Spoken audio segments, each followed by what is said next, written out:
कैसे हो? सब बढ़िया। चलो आज हम शुरू करेंगे फिजिक्स चैप्टर नंबर 3। इसका एक important topic combination of cell.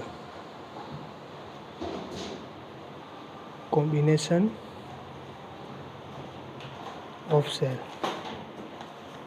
Combination of cell में यहाँ पर हम दो मेथड से सॉल्व करेंगे, एक series combination of cell and एक पैरेलल कॉम्बिनेशन ऑफ सेल। जो तीसरी मेथड है वो दोनों का कंबाइन होगा, सीरीज एंड पैरेलल। ओके, चलो तो सबसे पहले हम सीखेंगे यहाँ पर सीरीज कॉम्बिनेशन।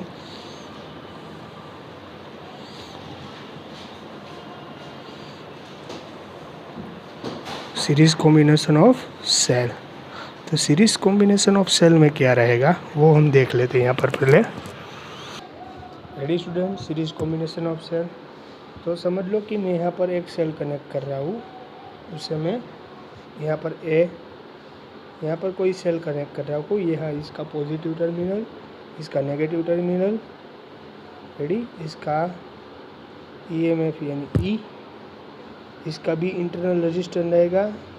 समझ लो कि ये इसका इंटरनल रेजिस्टेंस है, इसका इंटरनल रेजिस्टेंस यानी R1 कह देता हूँ उसे मैं। चलो ये है point B. Complete. Same condition series में है तो इसलिए एक और रजिस्टर रहेगा। तो यहाँ पर देखो ये ऐसे रजिस्टर, ये एक और सेल कनेक्ट है, इसे E1 में कह देता हूँ सेल्फ, इसे इसका पोटेंशियल E2, इसका भी कुछ इंटरनल रेजिस्टेंस रहेगा।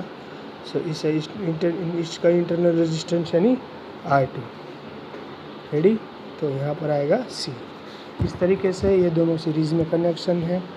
तो मैं आपको बताता हूँ करंट किस तरफ से फ्लो होगा भाई, I1 यानी कि positive terminal to negative terminal. तो वापस इसमें कितना आएगा, सेम कंडीशन आएगा। तो यहाँ से घूम घूम करके यहाँ पर आता है, फिर वहीं आता है। तो यहाँ पर भी ये समझ लो कि यहाँ से V है, यहाँ पर VC है। रेडी? तो यहाँ से करंट फ्लो हुआ तो पूरी सर्किट में घूम कर वापस उतना ही आएगा। तो ऐसे कर घूमेगा ना पूरा, पॉजिटिव टू नेगेटिव, तो इसलिए ऐसा घूम रहा है। तो घूम घूम कर वापस उसी से आएगा, इसलिए इस तरफ से आएगा। आई बात समझ में किस तरह से होगा? रेडी? सीरीज़ में होता है तब जो नेगेटिव होता है वो इसके रजिस्टर के साथ कनेक्ट होता है। आई बात समझ में अच्छी तरह से? देखो as show in the figure.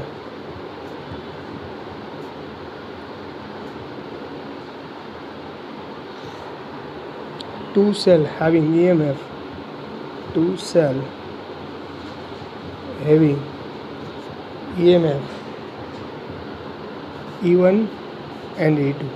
यहाँ पर दो सेल दिए गए हुए हैं, दोनों का EMF है E1 and E2 and internal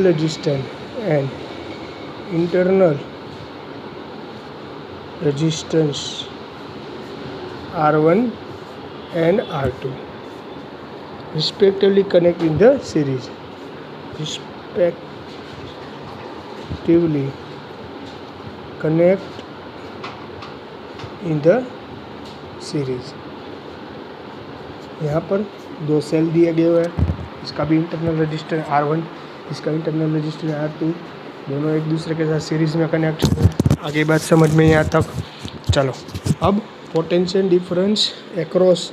अब इन दोनों का मैं पोटेंशियल डिफरेंस निकालता हूँ, देख लेना। पोटेंशियल देखो, इसका पोटेंशियल कुछ रहेगा। समझ लो कि मैंने यहाँ से करंट I1 फ्लो किया था करंट। रेडी? तो वापस इसके अंदर कितना करंट आएगा, I आएगा। आई बात समझ में क्या बोल रहा हूँ? इसके अंदर वापस कितना करंट आएगा, IE आएगा। कैसे वो मैं आपको बता देता हूँ। जो इसका पोटेंशियल है तो इसका कुछ पोटेंशियल रहेगा। Ready? Potential difference was across cell E1 will be। Potential difference क्या रहेगा, एक्रॉस ए सेल के बीच में पोटेंशियल डिफरेंस क्या रहेगा, A to B के बीच में पोटेंशियल डिफरेंस A और B के बीच में क्या रहेगा वो हमें ढूंढना है। तो पोटेंशियल डिफरेंस क्या रहता है, higher potential to lower potential. Ready?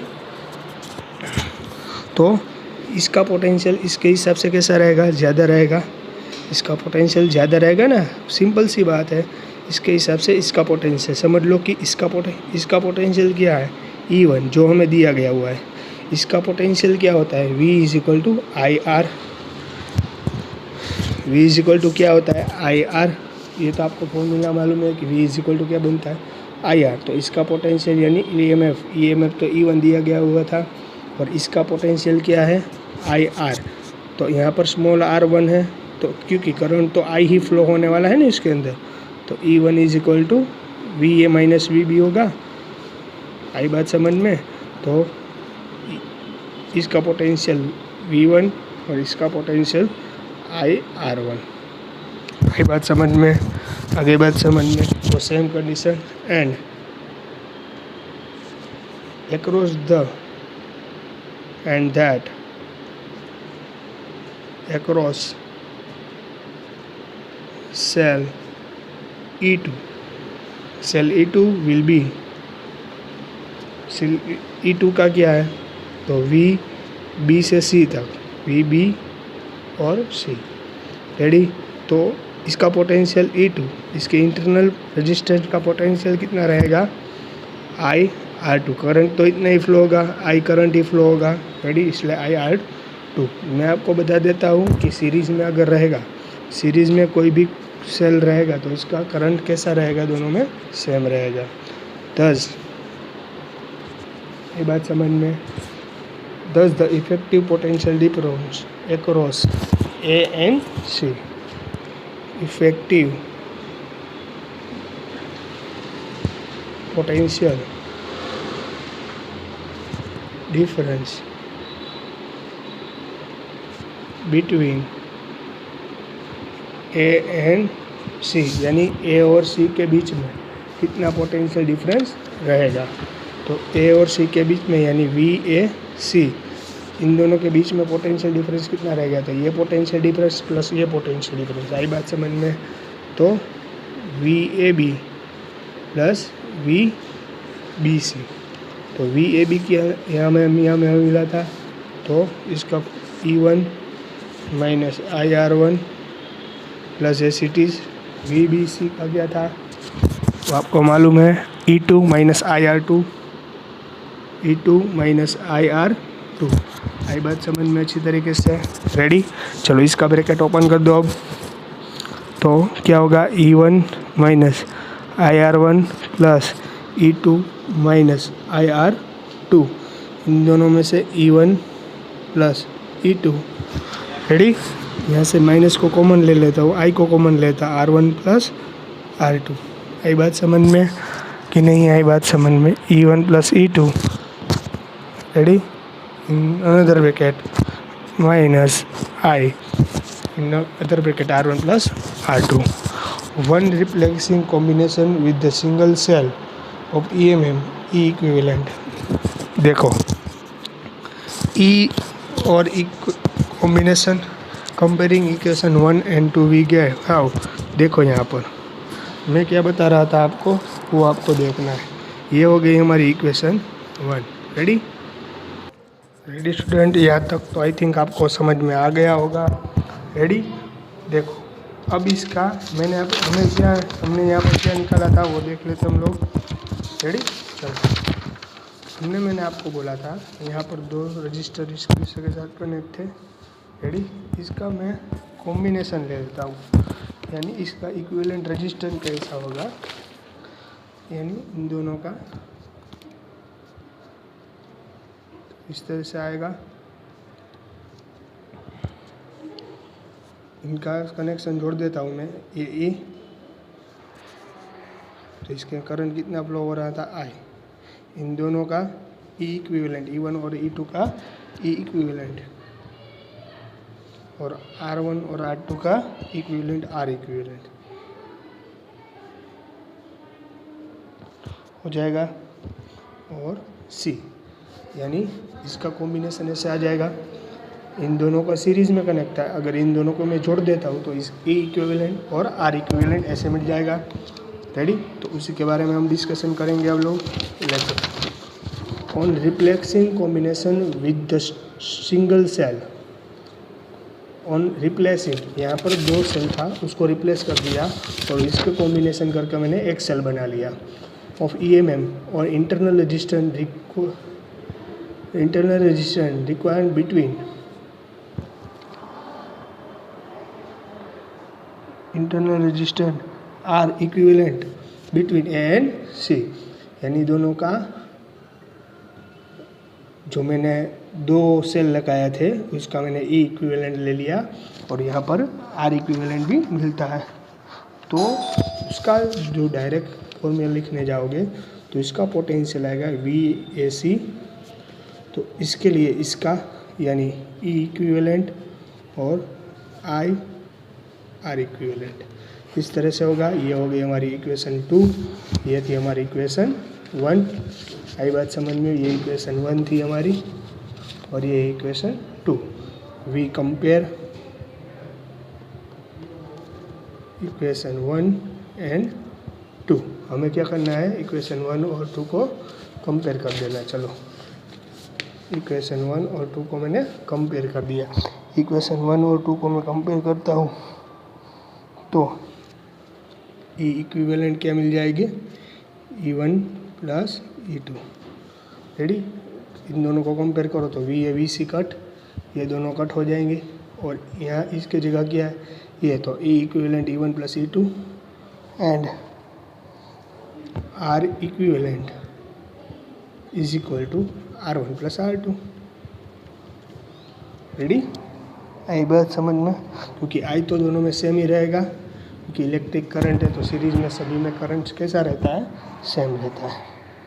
On connection negative electrode of E1 with negative electrode E2 then equivalent EMF will be, यानी अगर ये E1 और E2 नेगेटिव रहा तो यहाँ E इक्विवेलेंट की जगह आएगा E1 minus E2। Ready? Thus in the combination is current leaves from positive electrode, EMF of cell is to be taken as positive, and when electric current leaves the cell from negative electrode, EMF is to be taken as a negative। यानी current अगर positive में से निकलेगा तब यहाँ पर E1 plus E2 आएगा, अगर करंट नेगेटिव में से निकलता है तो E1 माइनस E2 लिखना पड़ेगा। आई बात समझ में अच्छी तरीके से? तो ये हो गया सीरीज कॉम्बिनेशन ऑफ सेल। अब सेम कंडीशन में हम देखेंगे parallel combination of cell. Okay, चलो। Hello student, ready? अब हमें क्या करना है? Parallel combination of cell. पहले हमने सीरीज कॉम्बिनेशन ऑफ सेल के बारे में थोड़ा सा डिस्कशन किया था, अब सीख रहे हैं हम parallel combination of cell. Parallel combination of cell में क्या रहेगा? यहाँ पर देख सकते हो आप 2 सेल दिए गए हुए हैं, इन दोनों सेल को एक दूसरे के साथ पैरेलल कनेक्शन है। तो पैरेलल कनेक्शन है कि इसका पोटेंशियल है E1 और इसका पोटेंशियल है E2। इसका इस सेल का जो इंटरनल रेजिस्टेंस है उसे मैंने यहाँ R1 लिखा है, यहाँ मैं डिनोट कर देता हूँ, इससे आपको समझ में आ जाएगा। यहाँ भी डिनोट कर सकते हैं, यहाँ पर भी मैंने यहाँ पर लिखा है। इसका स्मॉल R2 बराबर इसका इंटरनल रेजिस्टेंस रहेगा R2। तो इसका equivalent E equivalent R equivalent इस तरह से मिलेगा। तो if the electric current shown in the figure here, 2 cell having EMF E1 and E2 and having internal resistance R1 and R2 are connected in parallel across to each other। आई बात समझ में? here 2 potential EMF are present E1 and E2 and internal resistance R1 and R2 both will be connected across to each other in the parallel। चलो, अब इसका mathematically form देखते हैं। इन electric current emerging from positive, in electric current emerging from positive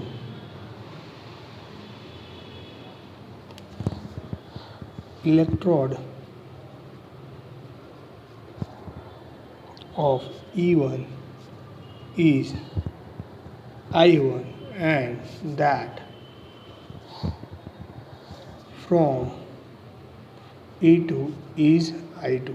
यहाँ पर आप देख सकते हो कि E1 है वो कौन सा करंट प्रोड्यूस करता है, बाहर निकलता है I1, और E2 है वो कौन सा निकलता है I2। रेडी?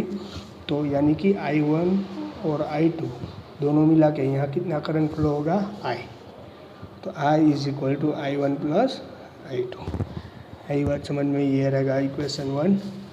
आई बात समझ में। फिर भी इसमें किसी को डाउट रहे, कुछ दिक्कत रहे, कुछ क्वेरी हो तो बोलते हैं ना। रेडी? चलो, a cell are in parallel connection, potential difference will be the same. आपको मालूम है पैरेलल कॉम्बिनेशन में पोटेंशियल डिफरेंस सभी में कैसा रहता है, same. Here cell are connected to each other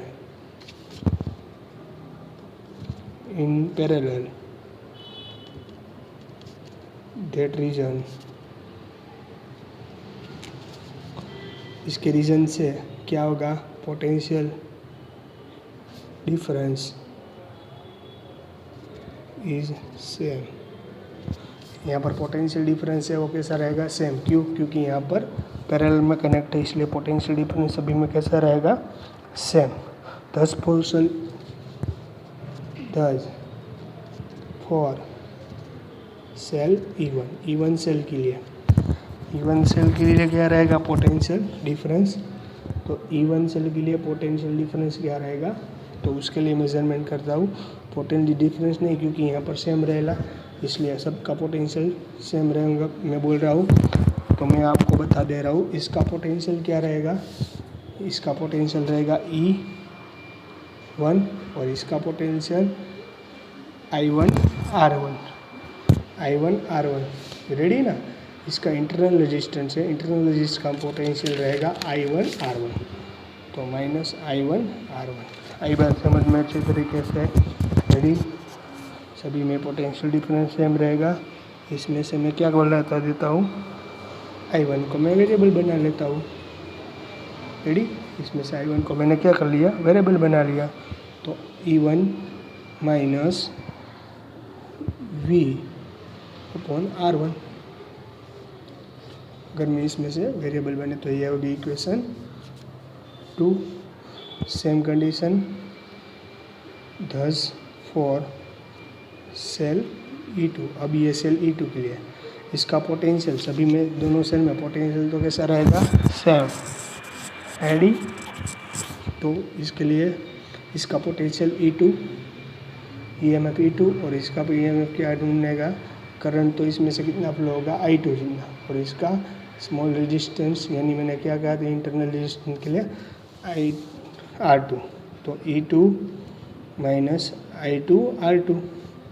इसमें से मैं V को क्या बना दिया, I2 को मैं क्या बना लेता हूँ, वेरिएबल। इसमें से मैं I2 को क्या बनाऊँगा, वेरिएबल। इसमें से अगर मैं I2 को वेरिएबल बना लूँ तब समझ लो, इसमें से मैंने I2 को वेरिएबल बना लिया। I2 को वेरिएबल बनाया तो क्या रहेगा, E2 minus V upon R2। Ready? हो गई equation. We put the value of equation 1, we put the value equation 2 and 3 by 1, और 2 और 3 की जो इक्वेशन है, ये 2 इक्वेशन, ये 3 I1 और I2 के दोनों में यहाँ पर सब्सटीट्यूट करना है। Ready? Substitution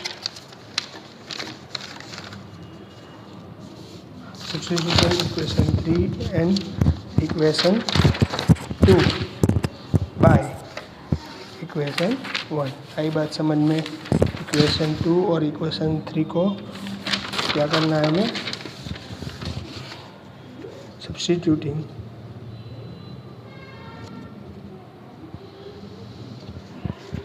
equation 2 and equation 3 in equation 1। Equation 1 क्या थी, I is equal to I1 plus, equation 1 क्या थी, I1 प्लस I2। तो I1 की वैल्यू क्या थी, E1 minus V upon R1। I2 की वैल्यू E2 minus V upon R2। Ready? आई बात समझ में? इज इक्वल टू I बचता है, इसका सिंप्लीफाई करना है हमें। तो इसका सिंप्लीफाई करो तो इसका क्या करना पड़ेगा, देखो E1 ये R1 है, दोनों के अपॉन में जाएगा E1 R1 minus V upon R1, ये E2 upon R2 minus V upon R2। Ready? तो E1 upon R1 plus E2 upon R2। Ready? इन दोनों में से V कॉमन ले लेता हूँ, माइनस V कॉमन, तो 1 upon R1 plus 1 upon R2। Ready? चलो इसका एलसीएम ले लो, R1 R2, इसका LCM E1 R2 E2 R2 मैंने